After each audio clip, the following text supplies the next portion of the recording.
César Ruiz Ingrid, y pasaríamos a la tercera ponencia realizada por el doctor Po Chun Lee, la situación de la economía 2023-2024.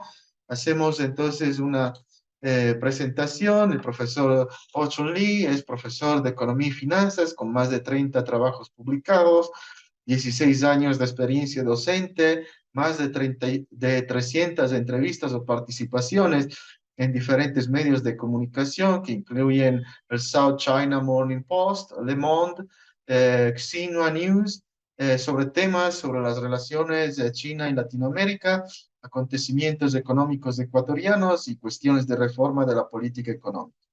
Profesor Lee realizó sus estudios doctorales en economía aplicada por la Universidad de Nanjing en China y completó sus estudios de pregrado y posgrado en economía y relaciones internacionales en la Universidad del Sur de California en Los Ángeles. Algunos de los temas que investiga son cooperación financiera internacional, dinero electrónico, finanzas electrónicas, relaciones económicas entre China y Latinoamérica, mecanismos para formación de precios para productos culturales y creativos, cooperación económica de la región Asia-Pacífico, gobierno y gobernanza electrónica, gestión de riesgos en alianzas público-privadas y política industrial y de transformación productiva. Perfecto, entonces cedo la palabra al doctor Po Chun Lee para que pueda realizar su intervención. Muchas gracias. Muchas gracias, Daniel. Siempre un gusto acompañar a nuestra universidad en nuestros eventos, a los estudiantes, a los estimados docentes, a las autoridades y quien nos acompaña. ¿Cómo contar la historia económica del Ecuador en los últimos años?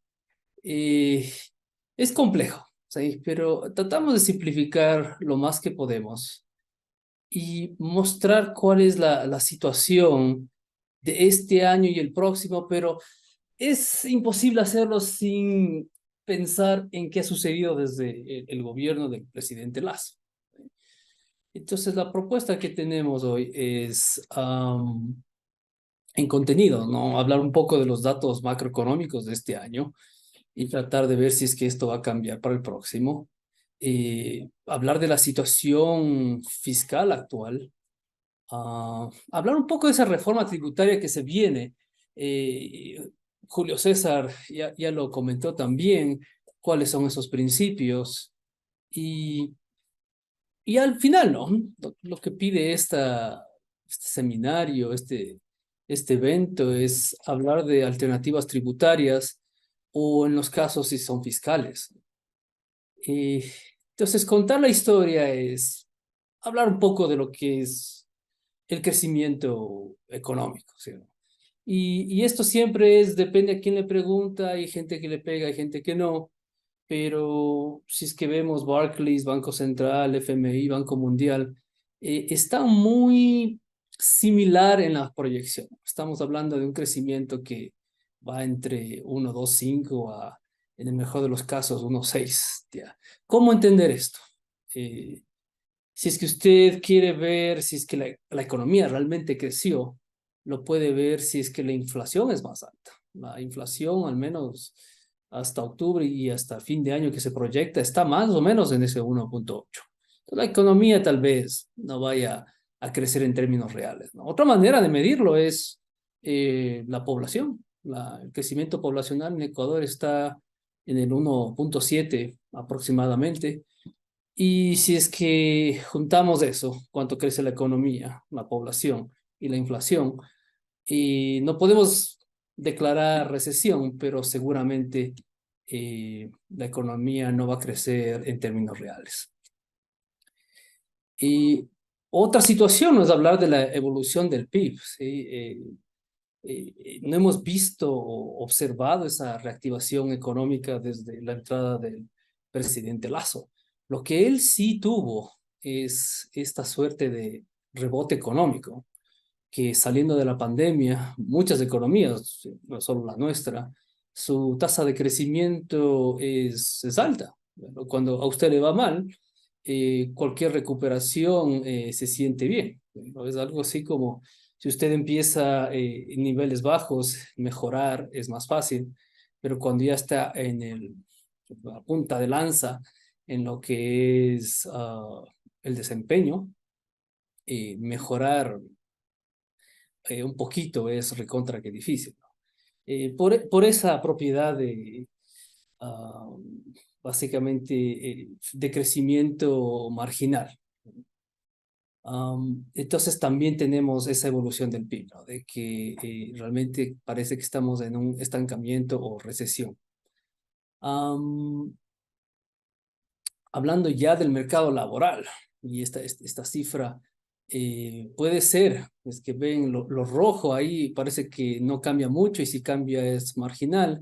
Estamos hablando que en términos de desempleo, y es un poco difícil medirlo, pero se puede decir que el desempleo sí bajó. Otra vez, una de las razones, creeríamos, es por ese efecto rebote de que como muchos trabajos se eliminaron durante la pandemia, recuperarlos relativamente en un corto tiempo es posible y por eso es que tenemos una tasa de desempleo que se ha bajado. Estadísticamente es verdad.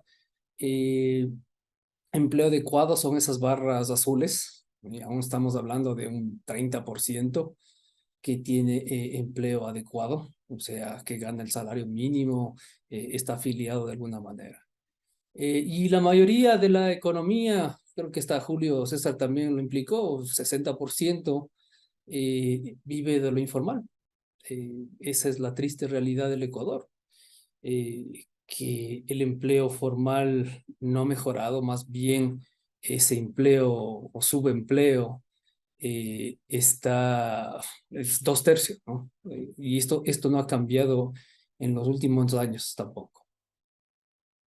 La situación fiscal, ¿sí, no? El déficit fiscal, y esto siempre hablan desde el gobierno del presidente Lazo, que ellos han logrado reducir la brecha de la déficit fiscal. Sin embargo, los datos lo muestran, ¿no? Eh, que lo ha reducido. Sin embargo, para este año, cuando entregue el mandato mañana, se está estimando que esta brecha fiscal es mucho más alta. Estamos hablando de mínimo 4.000 millones de dólares, 5.000 millones de dólares. Debido tal vez a la crisis energética, esto tendría que aumentar. Se presume que no hay plata ni para pagar los décimos. Hay que entender que para fin de año la experiencia en las finanzas públicas nos dicen que hay que tener, si son 1.800 millones más o menos, lo que cuesta pagar nómina cada mes. um, para diciembre se requiere el triple de eso porque también hay que pagar la deuda externa. Entonces, eso también puede ser un problema de fin de año. O sea, no es sorpresa que el presidente electo Noboa vaya a Estados Unidos, al FMI, a pedir un préstamo puente. Y todo esto, si es que lo pensamos al año, que ha sucedido este año, hemos perdido en lo que es economía por la incertidumbre, porque desde que empezó este año teníamos una elección local atada también a una consulta popular. Y hasta mayo tuvimos estos juicios políticos y la muerte cruzada. Y de la muerte cruzada hasta ahora tenemos primera vuelta y segunda vuelta presidencial, ¿no? Y parlamentaria. Entonces, todo este año se ha perdido porque no hay esa seguridad, estabilidad política. Y a eso también implica, si bien o no, la inversión extranjera o local. Local también piensan cuáles van a ser los próximos tributos, ¿no? Lo primero que lanza hasta el presidente electo es que va a haber una reforma tributaria. Entonces, eso crea incertidumbre también. Y por eso no se puede planificar la economía. Además de eso, también lo que hemos observado es una muy baja ejecución del presupuesto general del Estado y nos hace preguntarnos también de que este gobierno se ha jactado también de decir que tiene una de las reservas internacionales más altas, pero a la hora cuando entreguen no tienen la plata. Entonces, ¿en qué se gastaron la plata? Porque también el ciudadano a pie reclama, ¿no? No tenemos las carreteras arregladas, no hay medicinas En los hospitales es difícil conseguir una cédula dentro de 3 meses, 6 meses tal vez para pasaporte. Entonces, esto también se lo ha visto de que, bueno, si usted quiere reducir el tamaño del gobierno, la ejecución, entonces ahora dicen que va a haber déficit. Entonces, ¿a dónde se fue todo este gasto? Entonces, ese es justamente este problema de ejecución, si es que quieren ver las tablas y con números. Deuda pública del país, si es que queremos hablar de la deuda y si es que ha aumentado, si medimos julio hasta agosto de 2023, estamos hablando de casi un 70% del PIB. Ah, no hemos visto más bien que la deuda se haya reducido, más probable vaya a aumentar. Lo que no hemos hablado también es cuáles serían los efectos del fenómeno del niño, que es probable que venga o tenga unos estragos a largo plazo. Eso siempre también ha sido algo incierto y medir los rezagos o el efecto a largo plazo es difícil. Hay gente que lo estudia 5 años para ver si es que existe una recuperación real de un fenómeno del niño. Sí, y aquí también, si es que queremos hablar de vencimientos de la deuda externa, si nos dedicamos a pagar, estamos diciendo que lo pagaremos al ritmo que lo hacemos en 2050. eh, y esto también afecta al erario y a la fiscalidad, ¿sí? Cuánto tenemos que pagar de lo que recibimos en impuestos de petróleo. Entonces, si hablamos también ya 2023, la meta de recaudación era 18.000 millones de dólares, hasta septiembre se ha cobrado 12.3. Estamos esperando que se cumpla esa meta para poder cumplir con esas obligaciones que hablaba, no solo de en el sector público pagar la nómina, sino también poder pagar la parte de la deuda externa. Y el otro tercio en finanzas públicas es porque sabemos que enero en el mundo de las finanzas públicas es un mes lento, entonces se tiene que tener ese colchoncito para cumplir también con enero. Y también hemos tenido esto, ¿no? La reducción del ISD. Si es que calculamos, se estima que es de entre 400 a 600 millones. Pero de los casos, asuma que son 600 millones que se pide debido a la reducción del ISD. En otras partes tal vez no se cobre control. Había un problema de que cuando se saltan de su cuota usan otra tarjeta, entonces no retienen lo que deben. Esto especialmente en empresas, ¿no? Y la consulta que también perdió, que implica también una pérdida de ingresos seguros, debido a que ya no hay como extraer petróleo de Yasuni y TT. Y ahí hablamos, ¿no? Otra vez regresamos también a lo que tal vez no tuvo tanto tiempo Julio César de explicar, es, bueno, en la reforma tributaria, ¿qué esperamos? Si es que esa es una solución. Y en este caso, como soy experto tributario, pero sí podemos hablar de principios, aquí están algunos principios, ¿no? Si es que queremos una reforma tributaria. Lo primero que tiene que cumplir una reforma tributaria es aumentar recaudación. Si es que va a hacer una reforma tributaria para reducir recaudación, mejor no. Y eso lo dice todo el mundo, todos los expertos, todos los manuales de finanzas públicas le dicen que si va a ser una reforma tributaria es para aumentar los ingresos. Y ahí tal vez hay una suerte de novatada, ¿no? De decirle a su acreedor que usted va a bajar impuestos y usted con qué me quiere pagar. Entonces, esa reforma tributaria implica poder cobrar más y recaudar más. Y esta de ser progresivo o equitativo, depende de dónde usted se ponga. Pero creo que progresivo entendemos que el que gana más paga más, ¿sí? Y equitativo implica a quien le vamos a cobrar más impuestos y hablar de esa justicia tributaria. Entonces, a eso vamos, ¿no? De que sí, entendemos que los que ganan más pagan más, sería progresivo.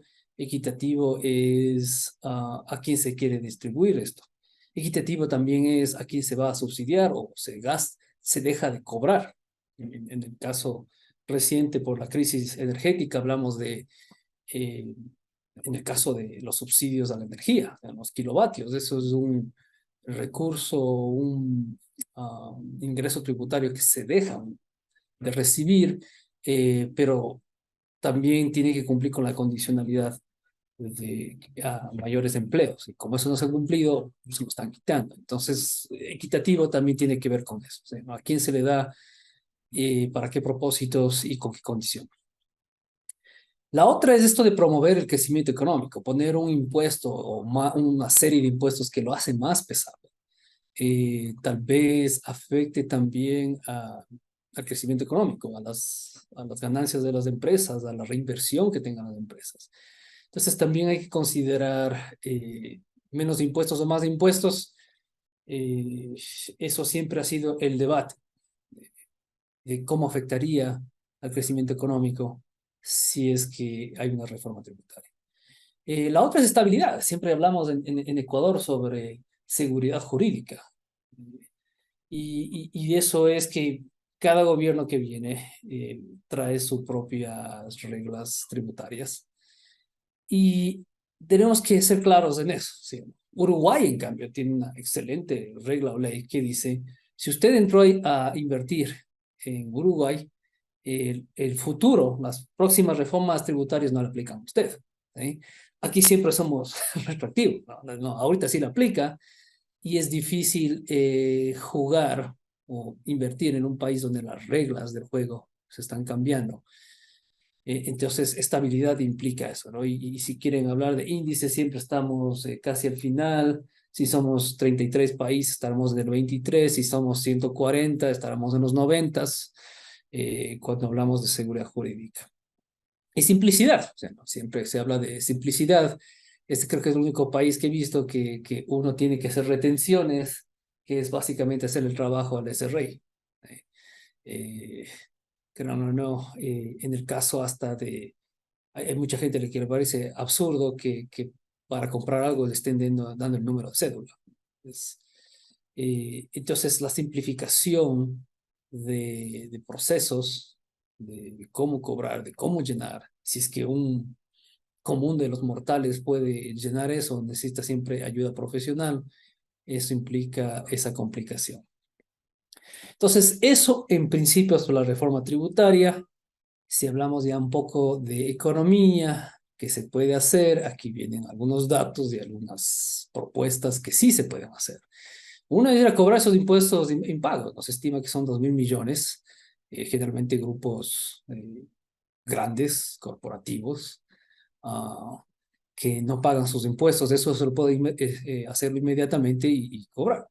La otra es controlar esta idea de la subfacturación de las aduanas. Se estima también que entre 600 800 millones son en las aduanas se subfactura. Entonces, eso es también posible hacerlo sin tener que hacer una reforma tributaria. Es un problema de control, operatividad, que el Ejecutivo directamente lo puede hacer. La otra también es ya hablar de estos, subir las partidas arancelarias para productos suntuarios. Es también posible porque eso no afecta a la economía, no afecta al común de los mortales, del ciudadano a pie. Y es una de las recomendaciones. La otra es que siendo el ISD uno de esos segundos, tercer impuesto tal vez que más se cobraba o se cobra, es considerar no seguir bajándolo, sino por el momento mantenerlo. Hay que entender que este es un gobierno también de transición, 22, 23, 24. Desde el próximo año, muy probable, desde el segundo semestre, ya es un año electoral, y lo mejor es mantener la estabilidad eh, para poder de alguna manera planificar si es que buscan una reelección o viene alguna nueva fuerza política, eh, esta estabilidad, al menos en lo que es seguridad jurídica y tributaria. Sí, la otra cosa que se puede hacer, y ya lo discutimos, es estas exenciones a ciertas industrias, por ejemplo, subsidio a la energía, especialmente si no ha cumplido con la ampliación de empleos. Y esto, ¿no? Un poco más debatible, pero también hay que seguir y continuar con mejor información, especialmente para cumplir también con esta focalización de subsidios, que sabemos que es muy caro para el tesoro del Estado, las cuentas, las cuentas públicas, esta focalización de subsidio a los combustibles. Y es hasta cierto punto es político, hasta cierto punto también se lo puede arreglar en términos técnicos. Y también en el caso de beneficios sociales, transferencia es hacer ese registro social, actualizarlo y ver si es que realmente hacemos llegar esas transferencias a quien más los necesita. Y bueno, en lo que es la deuda externa, sin lugar a duda, estamos hablando de mayor financiación internacional, renegociación de la deuda externa, si no es más periodos de gracia, hablar de cómo patear hacia adelante eso, ¿no? Y estas a veces son unas recomendaciones un poco controversiales, por eso le dejamos en la categoría de lo debatible. Hay gente que habla, ¿sí? Y ese es el debate, del techo de gasto gubernamental versus optimización del gasto. Techo de gasto gubernamental es no puede subir más del 70 del PIB, 80, el 100% del Producto Interno Bruto. La deuda externa, eso tampoco soluciona el problema. Para algunas opiniones, la otra es optimización del gasto, es, bueno, ejecute el presupuesto general del Estado y trate de ver por dinámicas la inversión pública, ¿no? Y es lo que ha faltado mucho en el gobierno del presidente Lazo, es esa inversión pública que dinamiza la economía. Entonces, esta optimización del gasto implica o mantener o aumentarlo, pero ya llegar no solo a cuentas corrientes o gasto corrientes, sino ya a inversión pública. Y esto también, ¿no? Es debatible si es que quieren menos impuestos para que aumente el crecimiento económico y por ende los empleos. Si es que van por esa ruta, por ejemplo, cuando hablaban del IVA del 5% en vez del 12% para materiales de construcción, a esa va de idea, que cobrar un poco menos para esto, pero dar un impulso al sector de la construcción. Y como todo, eso es del lado de la oferta, del lado de la demanda, estamos hablando que, bueno, ¿y quién va a comprar todas esas viviendas?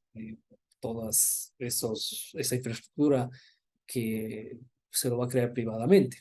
¿Es para inversión o es para vivienda? Y eso creo que está más atado al sector financiero bancario sobre las tasas de interés. Por eso decíamos no es debatible, ¿no? Y hablar de estas preventas petroleras que siempre han causado ese problema de que sí, nos da una liquidez a mediano o corto plazo, pero nunca se transparenta la manera en cómo se negocia. Entonces, eso también ha sido muy, muy controversial y por eso es una recomendación un poco más debatible. Para finalizar, ¿no? Por lo que hemos dicho, es una situación difícil. Quien venga a manejar la economía, las finanzas del país tiene un gran reto. Y vienen estos debates, ¿no? Cobrar o no cobrar más impuestos. O sea, en esa reforma tributaria, ¿nos interesa el crecimiento económico del empleo o nos interesa cumplir con la deuda externa? ¿O nos interesa cumplir con el gasto corriente? O sea, también se habla de atrasos a proveedores.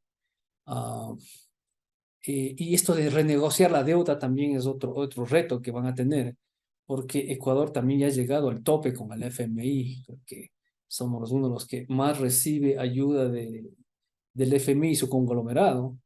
En parte es difícil también encontrar recursos de libre disponibilidad. Muchos de los otros recursos están atados a un proyecto o están atados a otras condiciones de gasto que no son de libre disponibilidad y eso es lo que requeremos. Entonces, esa también va a ser un gran reto para el 2024 a quien sea que renegocie la deuda o vaya a adquirir recursos a nivel internacional. Y este es otro gran debate, ¿no? De queremos mantener o reducir o aumentar el tamaño del Estado o el gasto. Porque eso siempre es lo que recomiendan. Si usted que va a renegociar la deuda, siempre le dicen tenga las finanzas claras o haga el ajuste necesario para que pueda cumplir con el pago de las deudas, pero al mismo tiempo implica o reducir el gasto O usted puede hacer un plan de optimización. Por eso decíamos, el debate ha sido siempre, o quiere optimizar o quiere reducirlo. ¿Cuál de las dos es más fácil o difícil? Depende en cómo quiere usted usar el aparato estatal para las metas de desarrollo que tenga. Y lo más controversial, ¿no? Y se viene, es si es que el empleo es el problema, a estas condiciones de salario versus el empleo. Nos interesa aumentar el empleo, pero de alguna manera denigrar ciertas condiciones laborales y salarios, o si que queremos mantener eso, ¿cuál sería el reto, ¿no? Y eso siempre ha sido, depende en dónde, en qué nivel de desarrollo económico usted se encuentre. um, Ser más progresivo en derecho laboral versus precarizarlo es una línea muy fina de correr. Y como decimos, con un gobierno de transición es muy difícil que esto se lo logre sin repercusiones sociales. Y eso es todo. Muchas gracias por la apertura. Siempre feliz de estar en casa y dar estas presentaciones. Abierto a las preguntas que tengan. Eh, Bienvenidas sean, ¿no? Muchas gracias. Gracias, Daniel. Muchas gracias, doctor Po, por esta brillante exposición. Recordamos que el doctor Lee nos estaba presentando la situación de la economía ecuatoriana en el periodo 2023-2024.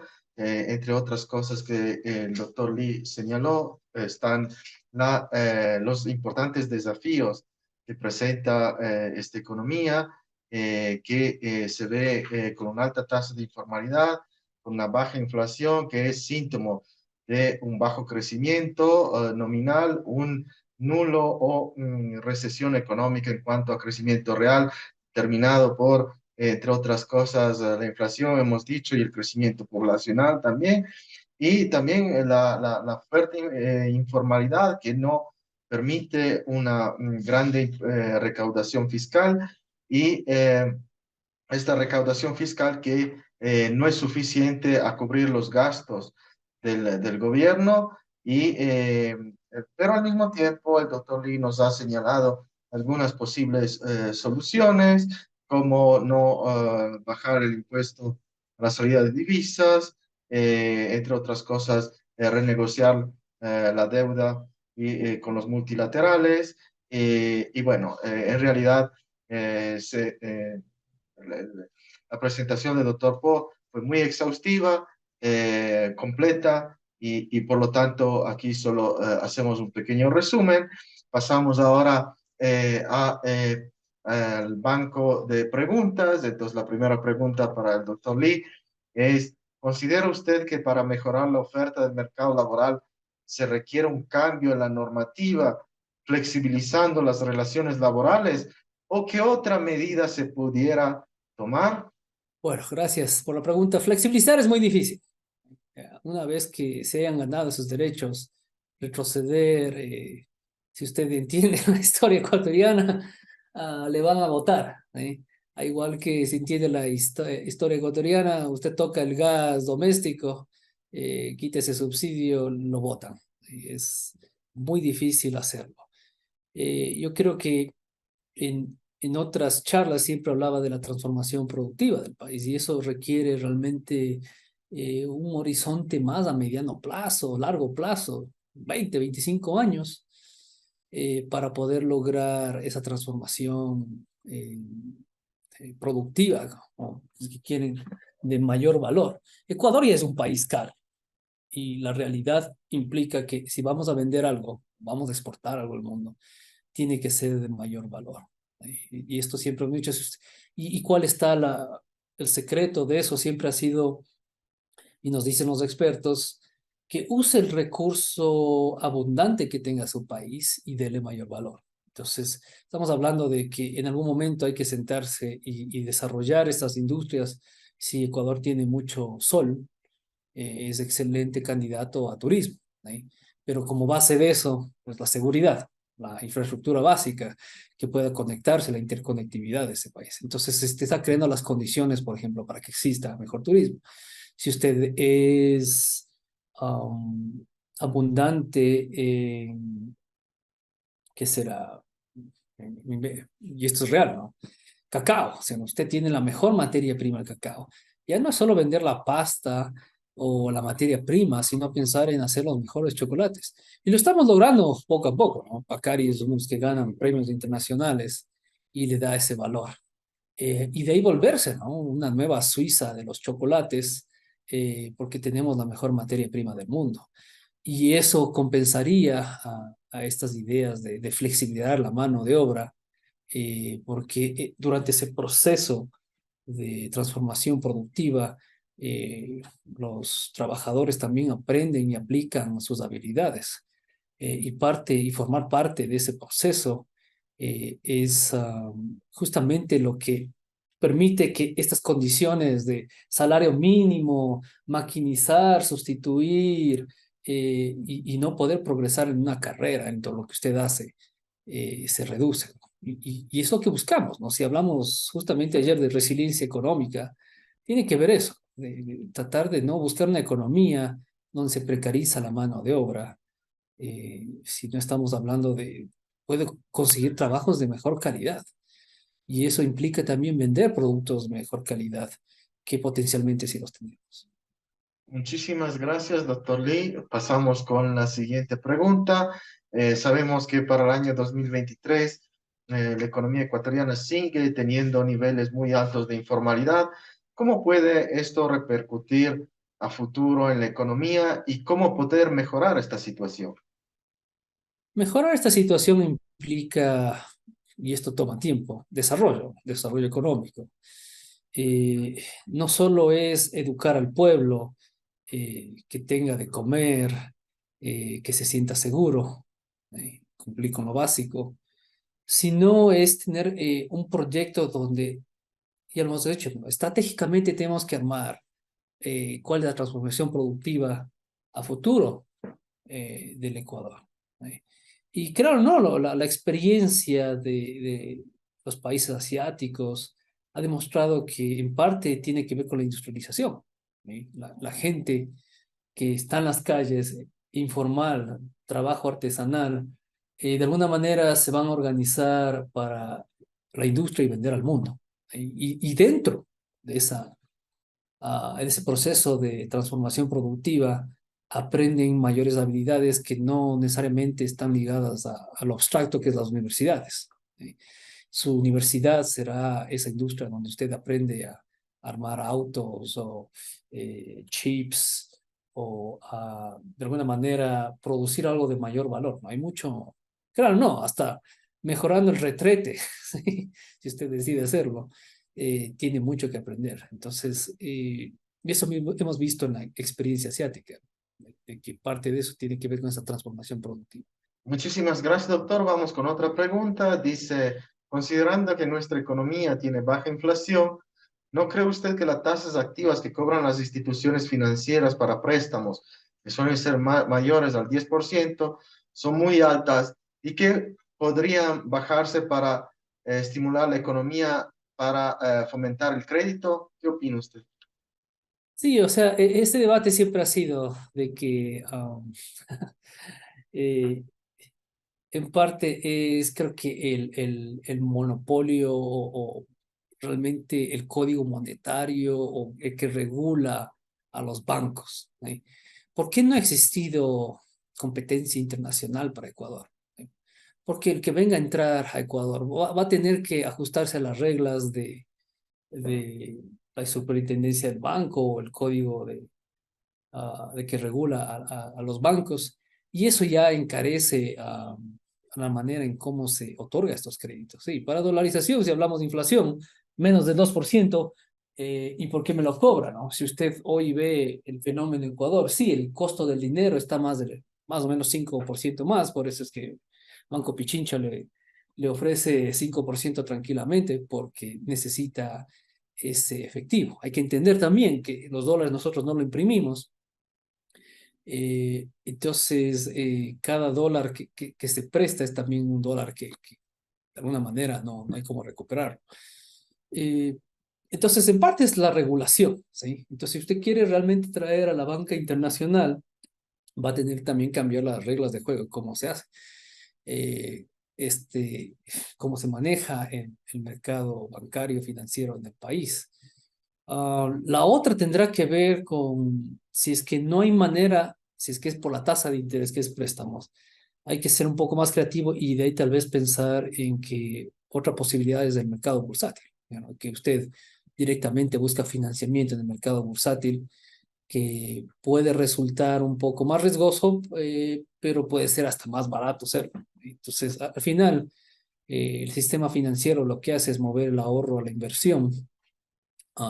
El precio de esto es la tasa de interés, pero la manera en cómo funciona nuestro sistema financiero lo vuelve costoso, ¿no? Un poco oligopólico, ¿sí o no? Lo que vemos ahora también es este resurgimiento de cooperativas que tratan de pelear, ¿no? La otra manera de llegar a tener competencia también es la banca pública, creo o no, la banca pública también tiene sus nichos de mercado que podría ayudar y entiendo por qué viene esa pregunta, ¿no? ¿Por qué es tan caro cuando es dolarizado? En parte es porque no hay suficiente competencia, en parte es porque no hay suficientes fondos, y en parte es porque las reglas en cómo se maneja esto lo hace relativamente caro, ¿no? Entonces, esos son realmente los retos que también tiene ese sistema financiero y por eso pongo de alternativa, piense en fomentar tal vez el sistema bursátil para que entre en otra competencia, ¿no? Muchísimas gracias, doctor Lee. Le agradecemos por su maravillosa ponencia y damos paso a la cuarta y última ponencia del día de hoy con la doctora Tatiana Pérez. Voy a leer brevemente su currículum. Especialista en Derecho Tributario y Derecho Administrativo, PhD en Derecho, Universidad Andina Simón Bolívar del Ecuador, Universidad de Valencia, España, doctora en Jurisprudencia, graduada en la Pontificia Universidad Católica del Ecuador, magíster en Derecho Económico y especialista mención en tributario de la Universidad Andina eh, Simón Bolívar del Ecuador, docente universitaria de posgrado en temas tributarios y procesales, administrativos del Instituto de Altos Estudios Nacionales y en la Universidad Andina Simón Bolívar. Ha desempeñado a lo largo de su trayectoria